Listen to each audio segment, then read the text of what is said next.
Divine. Divine qui est venue de Denderleeuw. Elle est venue spécialement pour le culte. Elle est venue de la Belgique, de la Flandre pour nous visiter. Bon retour parmi nous. Que Dieu te bénisse, qu'il te fasse du bien, qu'il te donne du succès dans toutes tes entreprises. Voilà, nous souhaitons le bon retour parmi nous de Claude et de Marisa. Que Dieu vous bénisse, que Dieu vous fasse du bien. Alléluia. Bienvenue à tout le monde à ce culte. Bienvenue à tous ceux qui nous suivent au travers des réseaux sociaux. Gloire à notre Dieu. Avant de continuer, nous allons prier pour des cas de malades. Nous avons reçu des sujets émanant du quartier général, si on veut voir, de l'Europe. Le bishop Graham m'a retransmis des noms pour lesquels il faut prier. Il demande qu'on cite les noms pour prier parce que c'est des cas de maladie et voilà, qui sont un peu graves. Et nous allons prier pour Marie-Carmen. Marie-Carmen, elle a subi une intervention chirurgicale lourde qui a besoin du soutien. Il y a la mère de Janice Park qui a un cancer et la femme du bishop Merlot que vous connaissez qui est aussi malade, qui est très malade, qui a besoin de l'intervention divine. Nous allons prier pour des pères de famille. Des pères de famille du milieu de nous, il y a des personnes qui ont leurs parents, des papas ou des mamans qui sont malades. Nous allons prier pour ces personnes. Il y a des cas de fibrome au milieu de nous et bien sûr, tous ceux qui nous regardent, qui nous suivent au travers des réseaux sociaux, c'est un mal qui atteint les Africaines et les Asiatiques. On ne sait pas d'où ça vient, on ne comprend pas, mais nous allons prier et prier en même temps pour les cas de stérilité. Alors nous allons nous tenir debout et communier ensemble dans la souffrance de ces personnes, demander la grâce de Dieu, que Dieu les touche, que Dieu les guérisse. Seigneur, cet après-midi, nous prions pour la guérison de Marie-Carmen. Demandons d'intervenir dans sa situation. Le prix a été déjà payé. Nous avons célébré la Sainte Seine qui nous a rappelé la victoire sur la maladie à la croix.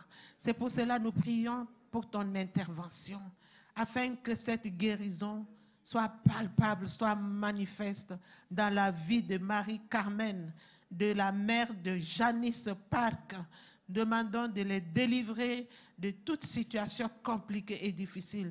Nous t'apportons la femme du bishop Merlot Jacqueline, qui est malade, qui est souffrante. Tu connais la souffrance qu'elle subit. Nous te demandons d'étendre ta main puissante pour la délivrer de cette situation au nom de Jésus-Christ. Nous voulons voir la matérialisation de la guérison. Nous prions pour les pères de famille qui sont malades. Oui, nous avons des pères qui sont malades, qui sont retenus à la maison, qui ne peuvent pas sortir de leur maison à cause de la maladie. Nous avons des mères, des mamans qui sont retenues à la maison aussi à cause des maladies. Certaines souffrent de fatigue, souffrent de l'anémie, d'autres de cancer de tout nom. Nous te demandons d'étendre ta main puissante parce que nous savons que tu opères des miracles, tu opères des prodiges. Nous croyons de tout notre cœur à la guérison divine. Nous te demandons de te manifester. Nous maudissons les fibromes au nom de Jésus-Christ notre Seigneur et nous leur ordonnons de quitter les utérus au nom de Jésus. Nous chassons la stérilité loin des femmes et des hommes au nom de Jésus parce que Dieu nous a donné d'être bénis, de nous multiplier et remplir la terre. Alléluia, Seigneur notre Dieu, notre roi, étends ta main puissante pour toucher les seins maternels et paternels. Touche les seins des femmes, Seigneur notre Dieu. pour les délivrer du fibrome, des cancers, de toutes sortes de maladies qui s'attaquent à leur corps. Nous te le demandons, Papa, au nom de Jésus-Christ, notre Seigneur et notre Sauveur. Amen. Merci, Papa, pour ton intervention. Nous allons continuer la prédication qu'on a commencée ce matin. On va essayer de reprendre et la terminer. Et pour cela, nous allons prier. Seigneur, nous demandons de bénir ce moment de méditation de ta parole. Conduis-nous, Saint-Esprit, prends les devants, prends le contrôle, guide-nous, donne-nous un esprit fertile, un cœur sensible à la parole de Dieu. Aide-nous à recevoir ce que le Seigneur a prévu pour nous cet après-midi, au nom de Jésus-Christ, notre Seigneur. Amen. Amen, amen, amen, amen. Nous avions parlé ce matin, on a fait le rappel des différents thèmes traités pendant cette année, tout autour de l'année de bénédiction surabondante, débordante et illimitée. Nous avons cité parce que le Seigneur nous a donné des enseignements par rapport aux différents aspects de ces bénédictions. Et nous avions dit que le thème de l'année était basé sur le psaume 133, verset 3, où il est dit « C'est comme la rosée qui descend de l'Hermon sur le mont de Sion, et c'est là que l'Éternel envoie sa bénédiction, la vie pour l'éternité. » Donc nous rappelons encore que la première condition pour recevoir toutes ces bénédictions, c'est l'unité. L'unité, l'unité.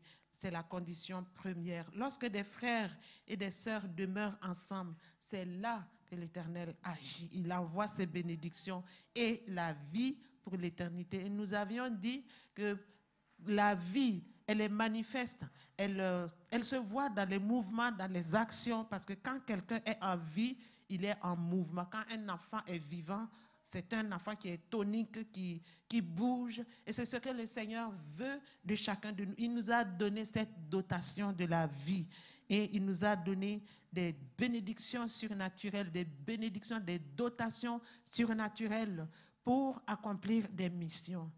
Et nous avons dit que les bénédictions reçues sont pour un usage honorable et profitable.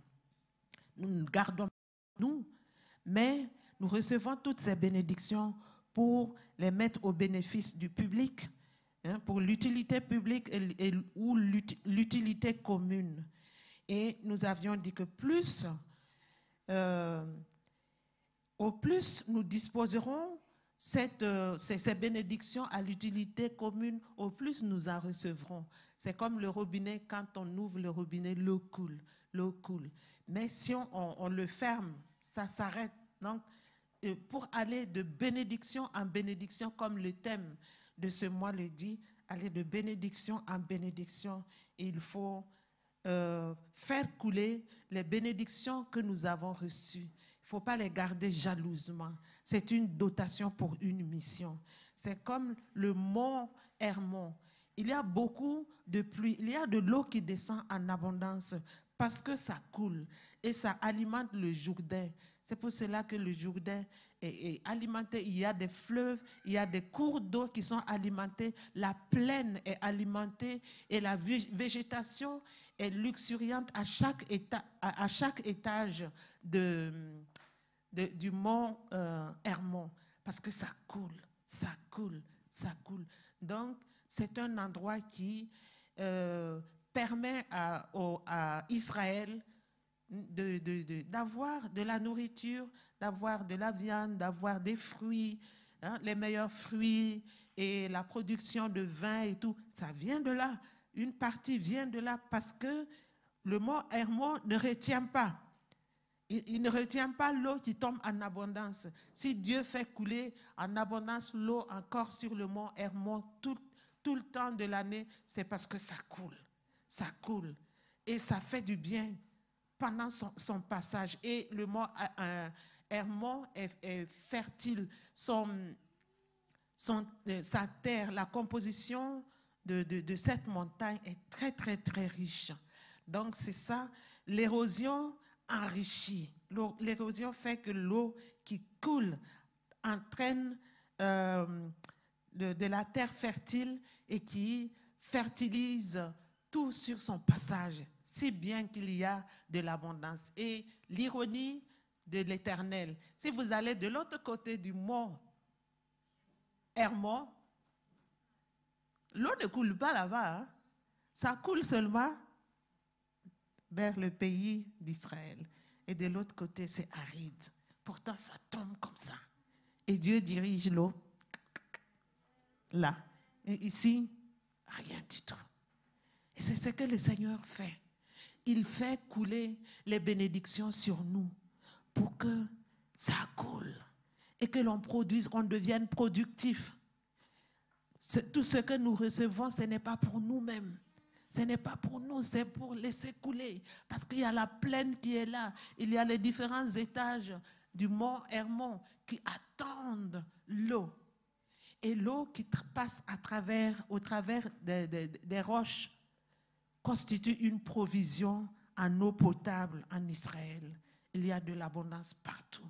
Donc, nous sommes faits, nous sommes créés, nous sommes sauvés pour distribuer les bénédictions avec abondance.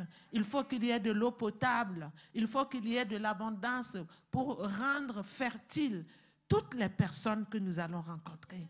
Toute situation que nous devons rencontrer doit avoir une solution parce que nous avons une dotation surnaturelle, une dotation illimitée, une dotation surabondante, une dotation débordante. Ça déborde. Si ça déborde, il faut laisser couler. Et nous avons pris des exemples physiques pour nous expliquer les choses spirituelles. Il a été question de jeter le pain sur la surface des eaux et les retrouver. Parce que quand on jette le pain, un pain qui est normal, hein, un pain qu'on consomme, on le sort de notre four ou bien on le sort de notre table et au lieu de le manger, ici, l'Ecclésiaste nous dit, jette ton pain à la surface des eaux et continuez. Hein? Ça va? Ça va revenir et cela nous reviendra. De toute façon, ça sera comme une perte quand tu jettes ton pain là, parce que c'est comestible, c'est bien. Et si tu dis, tu prends, de toute façon, tu ne pourras plus manger parce que c'est souillé, ce n'est pas propre. C'est comme une perte, mais ça va te revenir. Ça va te revenir tôt ou tard. Et nous avons vu dans les illustrations ce matin que c'est comme quelqu'un qui a du blé et les autres ont faim. La population a faim. Et ce commerçant, il dit, si je vends le blé maintenant, je n'aurai pas beaucoup de bénéfices. Je vais attendre le moment de soudure et alors je vais sortir le pain. Alors que les gens sont en train de mourir de faim. On nous a dit que cette personne est maudite. La population la maudit. Si on peut même la lapider, hein, on va la lapider. Comment tu peux retenir du blé alors qu'on a faim? C'est la même chose.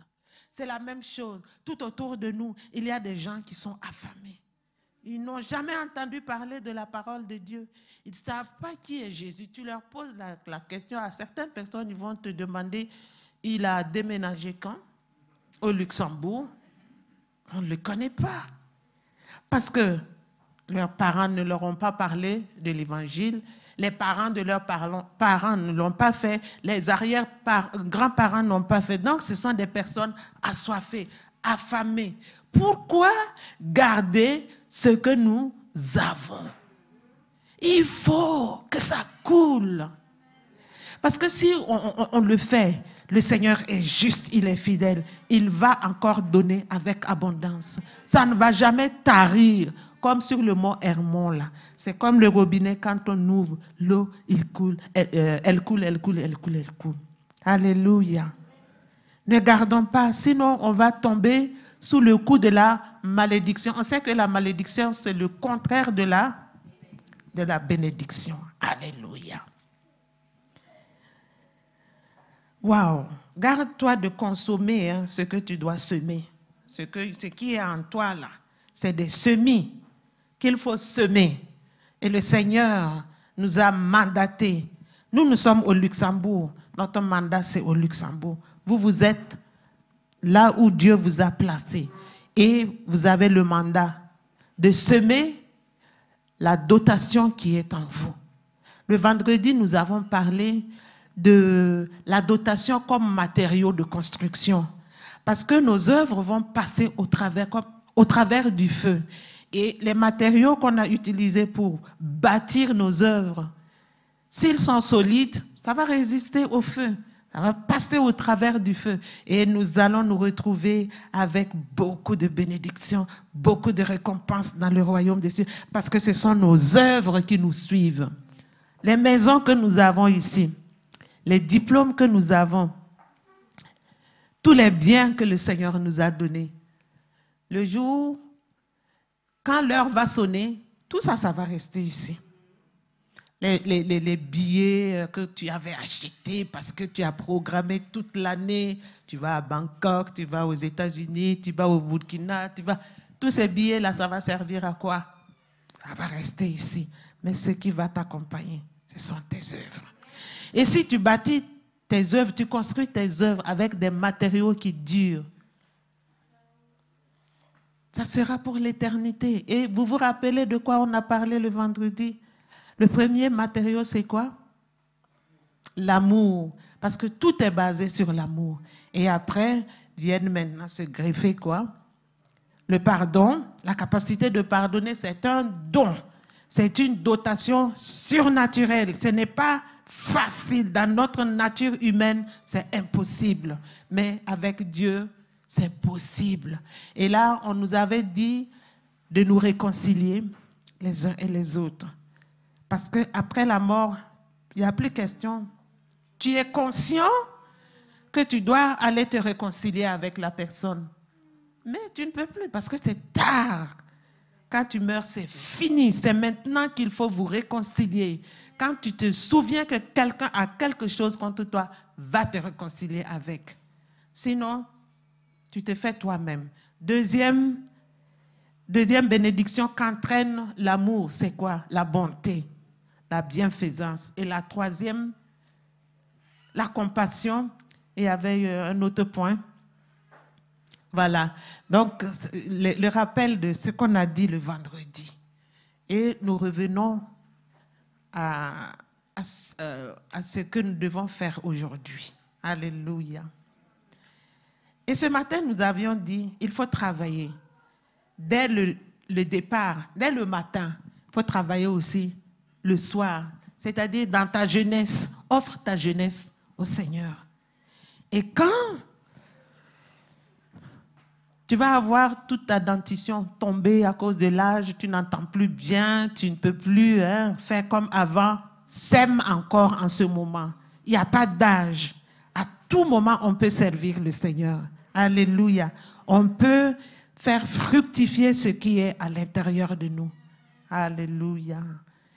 Et le texte de base, c'est dans Matthieu 25, versets 14 à 28. Comme on n'a pas le temps, on ne va pas lire tout. Je vais seulement retenir, je crois, le verset 21. Ah, mes yeux commencent à me faire... Voilà. Son maître lui dit, c'est bien, bon et fidèle serviteur. Tu as été fidèle en peu de choses, je te confierai beaucoup. Entre dans la joie de ton maître. Et nous avions dit, on a donné la valeur du talent parce que le Seigneur a distribué des talents. 5 talents au premier, 2 au deuxième et 1 talent au troisième. Et nous avions dit ce matin que la valeur ne comptait pas, c'est-à-dire la quantité de talents, ce n'est pas ça qui a conditionné l'action des uns et des autres. Oui. Et la valeur d'un talent en or, c'est 12 000 euros. Vous voyez, à l'époque, 12 000 euros. Quand le Seigneur parlait, c'était 12 000 euros, un talent. Et lui, il a reçu 5, donc ça fait 60 000. L'autre en a reçu 2 et le troisième 1. Donc c'est quelque chose de valeureux. Ça veut dire que nous avons quelque chose de très valeureux en nous. Ce que le Seigneur a mis en nous, on ne peut même pas calculer la valeur. C'est quelque chose de très élevé. Et nous avons vu ce matin que le premier et le deuxième, ils ne perdirent point le temps. Quand ils ont reçu les dons, ils ont reçu le talent, ils ne perdirent point le temps. Ils se sont mis à travailler, à racheter le temps, comme si le Seigneur allait revenir. Leur maître allait revenir tout de suite. Parce que le Seigneur est parti les laisser.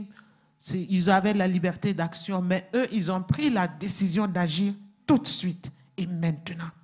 Parce qu'ils avaient une bonne vision sur leurs responsabilités et ils déployèrent toute leur énergie parce qu'ils étaient remplis d'amour pour leur maître. Ils considéraient le travail de leur maître.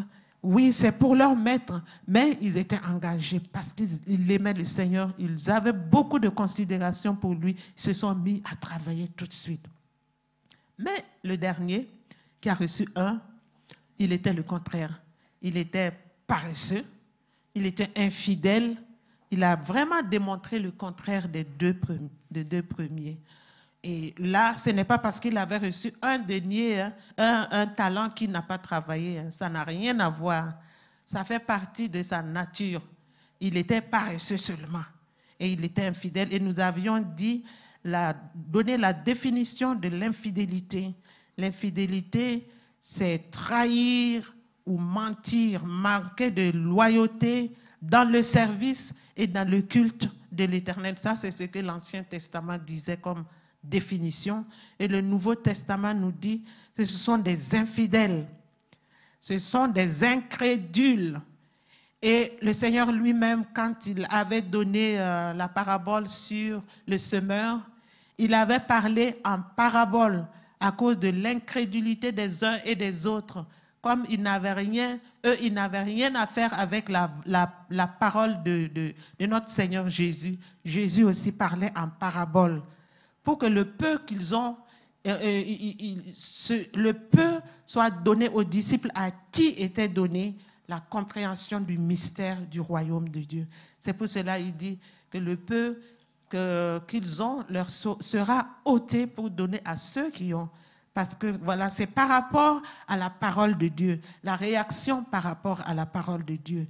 Si tu as la parole de Dieu et tu la négliges, tu dis oui, je connais la parole de Dieu, mais tu mets ça comme, je sais pas, le pot de fleurs là que nous voyons ici, ça ne te regarde pas. Le Seigneur va enlever le peu que tu connais là même et tu vas devenir vraiment tu vas rentrer dans l'ignorance totale. Et nous avions dit que au verset 21, le Seigneur a dit à ceux qui ont valorisé leur talent, il leur a dit, entrez dans la joie de votre maître, vous qui êtes un serviteur bon et fidèle. Et nous nous étions arrêtés là. Nous allons parler maintenant de la récompense. Parce que leur maître leur a dit, vous avez reçu un peu de choses. Mais nous avons vu la valeur. C'était beaucoup. Hein? Mais par rapport aux récompenses qui les attendent, le Seigneur Jésus a qualifié ce qu'ils ont reçu là de peu. Parce qu'il y a quelque chose de glorieux qui les attend. Et c'est ce que nous allons voir maintenant. Alléluia. Gloire à notre Dieu. Le maître a prévu pour eux de leur confier d'immenses richesses. C'est pour cela qu'il qualifie de peu de choses les talents qu'ils avaient reçus et valorisés, qui étaient pourtant beaucoup. Entrez dans ma félicité, dans la gloire dont je jouis. Notre Seigneur, il jouissait, il est en train de jouir de la gloire céleste. Il avait laissé la gloire pour venir souffrir ici pour nous. Et comme il a été victorieux, il a récupéré sa gloire, il est remonté au ciel, il est dans la gloire. Et justement, la récompense, c'est entrer dans la gloire. Entrer dans la gloire, dans la félicité. Dieu ne partage pas sa gloire, il est jaloux. partage pas sa gloire avec qui que ce soit. Mais ici, le texte nous dit que nous allons partager la gloire. Alléluia. Ce sera ceux qui seront qualifiés de serviteurs bons et fidèles qui vont partager la gloire. Ça, c'est la grande récompense. La grande récompense. Alléluia.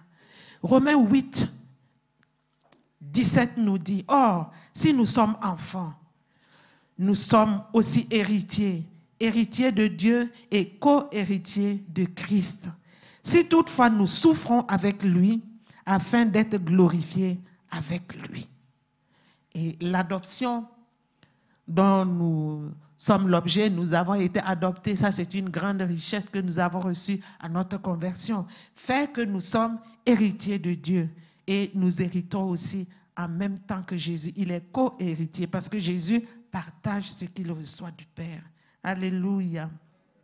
Donc, nous sommes héritiers de Dieu. Nous prenons part à sa vie, à sa gloire et à son règne. Il y a la récupération de ce que nous avions perdu à cause de notre péché, à cause de la chair. Mais le temps vient où nous allons partager la gloire, quand nous allons être dans sa présence comme Papa nous a quittés. Lui, il est dans la gloire. Il est plongé dans la gloire. Il baigne dans la gloire de Dieu. Pourtant, ici, le Seigneur nous dit, il ne partage pas sa gloire avec les hommes. La gloire appartient seulement à Dieu. Mais pendant notre marche, si nous sommes fidèles et si nous sommes bons, nous allons un jour partager sa gloire. Et ça sera pour l'éternité. Acclamons notre Seigneur. Nous partageons ses privilèges. Luc 22, 28 à 30 nous dit, « Vous êtes ceux qui avez persévéré avec moi dans mes épreuves. » Il parlait aux apôtres, à ses disciples. Mais il s'adresse à nous aujourd'hui. « C'est pourquoi je dispose du royaume en votre faveur, comme mon Père en a disposé à ma faveur, afin que vous mangiez et buviez à ma table dans mon royaume et que vous soyez assis sur des trônes pour juger les 12 tribus d'Israël. » Alléluia, nous allons juger le monde. Quelle grâce! Ça n'a, les 5 talents ou 2 talents, ça n'a rien à voir avec ce qui nous attend là. C'est pour cela que le Seigneur disait, oh, peu de choses, parce que c'est grand, c'est grand, c'est grand. Oui, quel grand héritage que d'être, si l'on peut s'exprimer, égal à Christ, parce que nous allons nous asseoir à sa table. Là où je suis, là, je ne peux pas aller m'asseoir à la table du grand-duc. Je veux passer par où pour aller m'asseoir là-bas? Ce n'est même pas possible. Mais là, nous allons nous asseoir à la même table que notre Seigneur, le roi des rois. Alléluia, dans son royaume, en communion intime avec lui. Et la plénitude de la vie et de la joie céleste. Être assis aussi sur des trônes et prenant part au jugement du monde. Vous comprenez ça? Waouh! Il faut rester fidèle et bon. Parce que le Seigneur va juger le monde. Et nous aussi, on va être sur des trônes. Et son juge, il va régner sur la terre avec un bâton de fer. Et nous aussi, nous allons participer à son gouvernement. Quelle grâce! Quelle grâce! Quelle grâce! Être associé à la puissance et à la gloire du Sauveur lui-même. Waouh! Telle est la récompense spécialement qui était promise. Donc, persévère, toi qui me suis, toi qui m'écoutes, persévère dans tes sacrifices au nom de Jésus-Christ. Pour vivre pieusement, il faut sacrifier. Il faut offrir les membres comme un sacrifice vivant. On ne fait plus ce qu'on veut. Quand on veut vivre pieusement, on sera même persécuté à cause du Christ. Annoncer la parole de Dieu, servir le Seigneur, ça va rencontrer beaucoup de persécutions. Le diable va se lever pour contrer et nous infliger de toutes sortes de souffrances. Mais persévérons. Persévérons dans nos combats, persévérons dans nos travaux, car le Seigneur arrive, il revient bientôt. C'est quand il va arriver que nous allons nous asseoir à la même table que lui. Il va nous introduire dans son royaume et nous allons partager la gloire éternelle avec lui. Alléluia. Sois encouragé par cette perspective que tu partageras sa gloire. Est-ce que vous connaissez ce chant suivant que je vais chanter? Si vous le savez, chantez avec moi.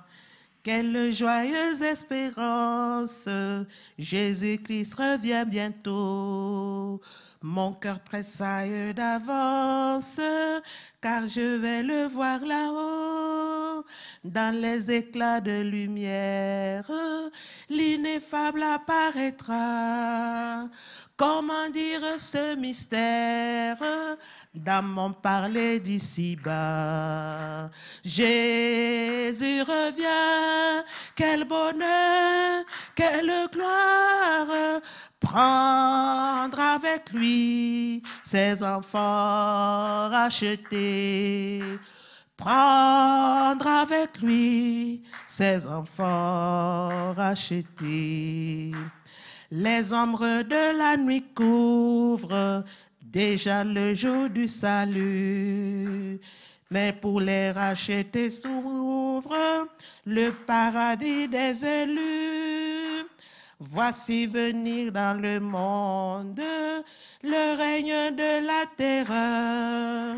Mais au sein du mal qui gronde, un chant résonne dans mon cœur. Jésus revient, quel bonheur, quelle gloire, prendre avec lui ses enfants rachetés. Prendre avec lui ses enfants rachetés. Si la nuit vient dans ce monde, le jour aussi apparaît. L'astre de l'aurore inonde, mon cœur languissant est prêt. Tout s'ouvrira pour mon âme dans la présence du roi. Déjà son amour proclame tout ce que j'ai à toi. Jésus revient, quel bonheur, quelle gloire, prendre avec lui ses enfants rachetés. Prendre avec lui ses enfants rachetés. Jésus revient, quel bonheur, quelle gloire, prendre avec lui ses enfants rachetés. Prendre avec lui ses enfants rachetés. Une dernière fois. Oh, Jésus revient, quel bonheur, quelle gloire, prendre avec lui ses enfants rachetés. Yes. Prendre avec lui ses enfants rachetés. Alléluia.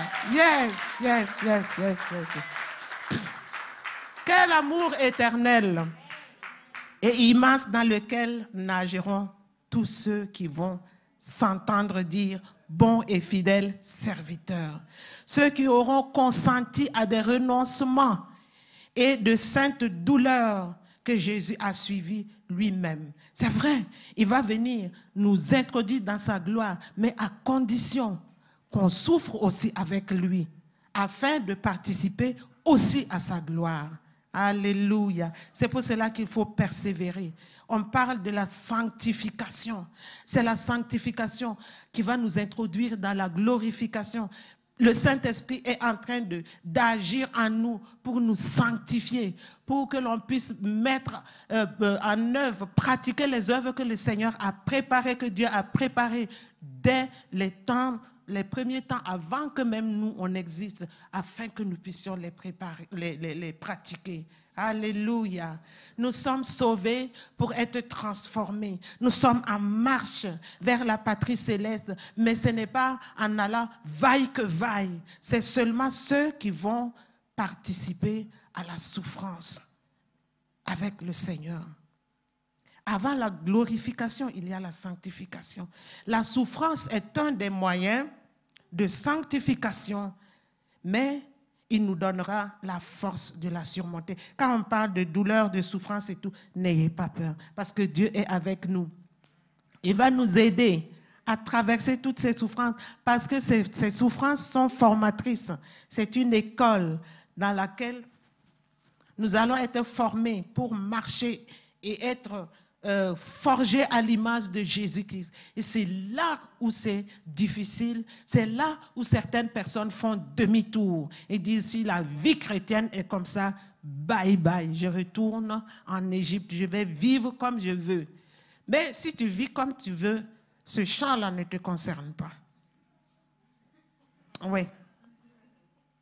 Si la souffrance est inséparable de la vocation du chrétien ici-bas, celui qui en est exempt a lieu de se demander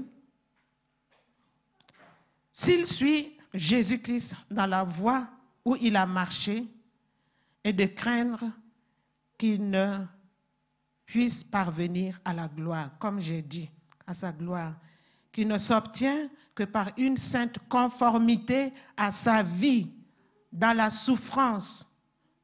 Au contraire, le fidèle voit se resserrer les liens qui l'unissent à Christ et grandir l'assurance qu'il a du salut.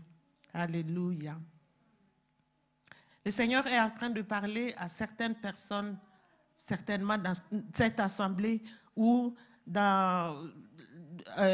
il est en train de parler à certaines personnes qui nous écoutent. Il y a des personnes qui marchent dans l'impureté, dans l'impudicité. Vous êtes tellement dans l'impudicité, vous savez, mais vous continuez là-dedans. Vous vous comportez comme des mariés alors que vous n'êtes pas mariés. Vous vous donnez des autorisations qui vous sont refusées. Ne croyez pas que la gloire dont nous parlons vous concerne. Acceptez de souffrir pour suivre le Seigneur. Le Seigneur nous a donné la capacité de résister contre le péché, d'avoir la domination. Si il t'est impossible de dormir seul, si t'est impossible de rester tranquille, viens au pied de la croix. Demande sa grâce, demande sa force pour tenir bon. Alléluia. Laisse l'impudicité. Si tu veux, marie-toi. Tu te maries, alors tu as la carte blanche. Tu peux te comporter comme tu veux, 1000 fois par jour si tu veux. Ah oui? Oui. Le Seigneur parle sérieusement à quelqu'un. L'impudicité, parce qu'autour de nous, c'est l'impudicité ambiante. Tout le monde le fait. Donc, je ne vois pas pourquoi je ne le ferai pas. Et de toute façon, tous les dimanches, je vais venir confesser mon péché. Tu viens confesser et tu repars encore. Tu ne peux pas dormir seul. Le Seigneur te parle. Renonce. La vie là est faite de renoncement. Notre chemin, notre marche vers le ciel est faite de renoncement. C'est vrai que le diable nous persécute et tout ça, mais nous devons combattre aussi contre notre chair. Alléluia. Vous voulez? Venez me voir, on va fixer des dates et puis vous allez vous marier. Comme papa vous disait ici, il va vous enfermer les célibataires endurcis là. Hein? On va trouver une femme pour vous ou un mari pour vous. Vous allez vous marier. Oui. De toute façon, le mariage, à quoi ça sert? Le mariage, c'est la guerre, c'est un endroit où on fait la guerre et tout ça. J'ai vu mon oncle et ma tante, ça ne va pas. Chez mes parents, ça ne va pas. Pourquoi je vais me marier? Ah, tu veux aller en enfer. Continue. Renonce au mariage et continue de vivre comme ça. En tout cas, Tu ne feras pas partie de ceux qui vont se retrouver dans le ciel là. C'est clair et net. Donc, renoncer. La puissance du Saint-Esprit est là pour t'aider dans tes faiblesses. Et le Seigneur Jésus intercède auprès du Père pour qu'il te fortifie, afin que tu aies la victoire. Il faut seulement décider. Alléluia. Bon, le Saint-Esprit fera le reste. Il est l'heure. Donc, que Dieu nous bénisse. Que Dieu bénisse la parole qui nous a été donnée. Alléluia. Jésus revient, quel bonheur, quel grand reprendre avec lui ses enfants rachetés. Prendre avec lui ses enfants rachetés. Alléluia. Seigneur notre Dieu, je prie pour la parole qui a été annoncée. Nous prions qu'il se trouve parmi nous des serviteurs bons et fidèles. Éloigne de nous la paresse. Éloigne de nous, oui Seigneur, la paresse, l'oisiveté. Éloigne de nous l'infidélité. Nous renonçons cet après-midi à l'infidélité. Nous voulons saisir ta parole, aimer ta parole, nous conformer à ta parole, nous laisser guider par ta parole pour connaître plus, pour avoir plus de tes bénédictions. Tes bénédictions se trouvent dans la parole. Aide-nous à nous affectionner aux choses d'en haut, au nom de Jésus-Christ notre Seigneur. Parce que nous voulons entrer dans la joie dans ta joie et passer l'éternité avec toi. Je te confie l'église de El Shaddai, je te confie les internautes, je te confie toutes les personnes qui vont suivre ce message. Fais grâce à chacun de nous, afin que nous participions d'abord à tes souffrances, parce que tu as tracé le chemin, Seigneur Jésus, pour que nous puissions y marcher. Aide-nous à nous conformer à ta volonté pour aussi participer à ta gloire quand le moment arrivera. Éloigne de nous la folie de vivre comme on veut, comme on l'entend. Au nom de Jésus, aide-nous à prendre la bonne décision, la décision ferme de t'aimer, la décision de rentrer en intimité avec toi, de rester serré, collé à toi, au nom puissant de Jésus. Bénis cette parole, protège-la contre la déformation, protège-la contre le vol de l'ennemi, protège-la et nous te donnerons toute la gloire au nom de Jésus-Christ notre Seigneur. Amen.